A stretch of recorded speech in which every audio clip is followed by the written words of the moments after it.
In today's episode, this is not a review. This is a look at a light by the company Prolycht that makes the Orion 675 FS. Now, most of us can't afford this light. I can't afford this light. Probably most of the people watching this video cannot. So everyone take a deep breath. This is not me trying to convince you to buy this light. This is me out of curiosity looking at what a professional level light like the Orion 675 FS has to offer, and hopefully what we start to see in more lights in the future as well. So let's have a look at this. Who is this light for, and what makes it unique? First of all, you're going to see these in rental houses. You will see them in studios, and you will see them owned by production companies. Most YouTubers are not going to own this. It doesn't make sense. It's a $3,500 light. It's massive. Its amount of output is massive as well. In fact, it is equivalent, it's actually brighter than a 1.2K HMI and brighter than a 2K tungsten. So it puts out a lot of light. Now, there are three reasons to use a light like this. And the thing that's really, I think, that sets it apart as a start from a lot of the other lights that you're seeing right now is that it's an RGBACL light. That means that it actually has red, green, blue, amber, cyan, and lime LEDs. And so it can produce more colors than an RGB WW light. And that's what you see from a lot of other manufacturers. So you might ask yourself, okay, so it can produce yellows better than an RGB WW light. So what? Why does that matter? I think what it really comes down to is where it matters is that you can reproduce accurate skin tones at any color temperature. It's much better at managing the nuances like that so that you can get really good skin tones at different color temperatures and at different dimmer levels. And we'll come back to that to give you a practical example. Also, it has a bespoke Fresnel lens. So this Fresnel lens is really low profile. It ranges from 15 to 50 degrees to modify your beam angle and really, really concentrate the light. It also comes with barn doors, big barn doors that allow you to cut the light and do all sorts of fun stuff like that. So lots of cool things you can do there. And then I want to wrap everything else up into the feature set, which is really well thought out specifically for professional workflows. And that includes things like the Prolock mount. So this is a Bowns mount light, but what's different about this Bowns mount is that it's far more robust than you see on any of the other Bowns mount lights that I've used. On the others, you put the Bowns mount light modifier on the mount and it kind of wobbles around, and frankly, it's difficult to get it on in many circumstances.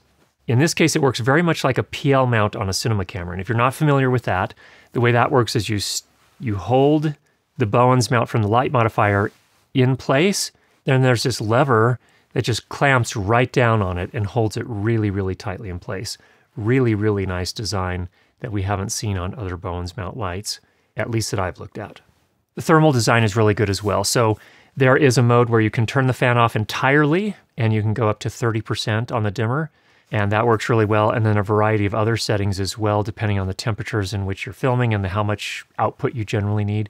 But what this does is it makes it so it's practical to use as a key light on a simple talking head shot like this, where you're pretty close here. Like I'm using a 4x4 here. We're shooting the light through a 4x4 at me. So that 4x4 is about just over a meter away from me, and the light is just on the other side of that. So we could turn it on.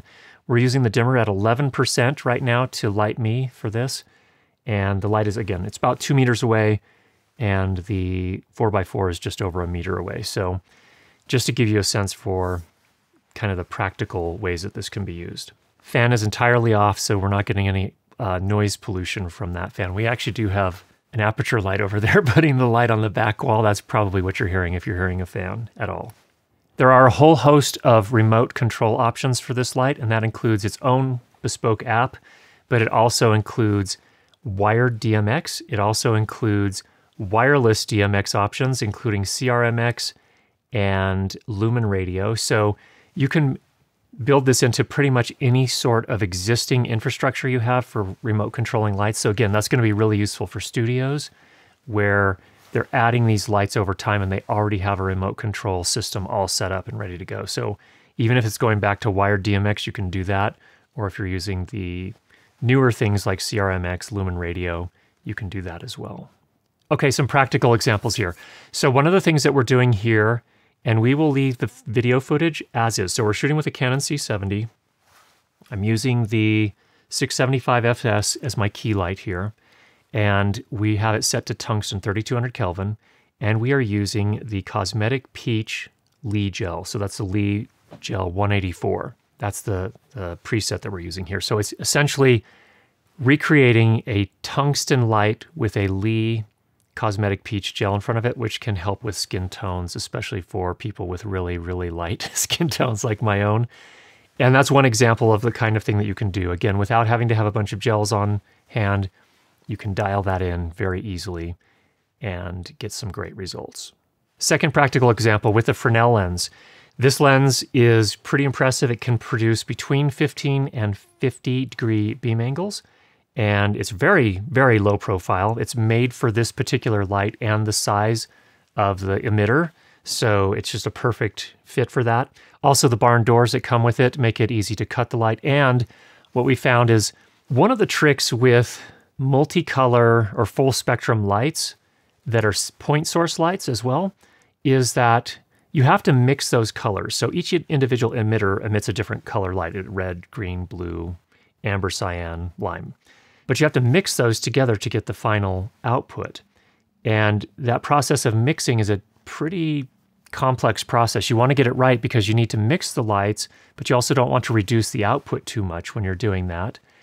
And when you're using it as a hard light source, it's also important to mix it in a way such that when you cut the light with, for example, the barn doors, you don't get weird fringing at the edges like you do on some of the other lights that we've tested in the past.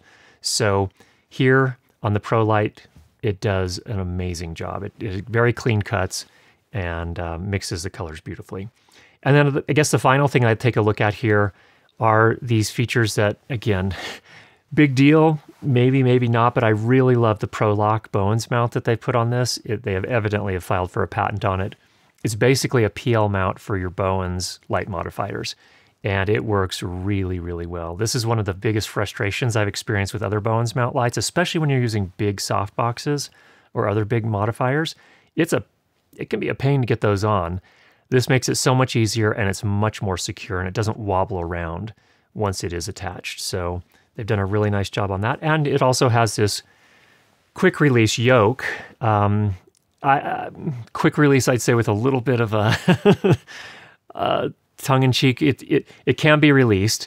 It's not exactly quick, but it is incredibly secure, which I think is the more important thing. But you can take it off the yoke. And this is a similar type thing that we see on the Airy Orbiter. So again, this light is very similar to the Airy Orbiter in terms of competition. And I would say also the Aperture 600C Pro. So a couple of lights that are very similar to it. All right, there's a lot of technical details here as well. I think one of the features that I really love on this with the RGBACL lights, especially this one here, is that when you change the dimmer level, the color temperature doesn't drift a whole bunch, doesn't move all over the place. And you see that on some of the other RGB lights out there. This one seems far more stable, and you can see here we measured at 100%, 50%, and 25%, and it remained within 100 Kelvin across all of those. So it does a really nice job there as well. Of course, another pro feature that I love is the green magenta balance that you can dial in exactly as you need. And there's just so many things. We go on and on forever.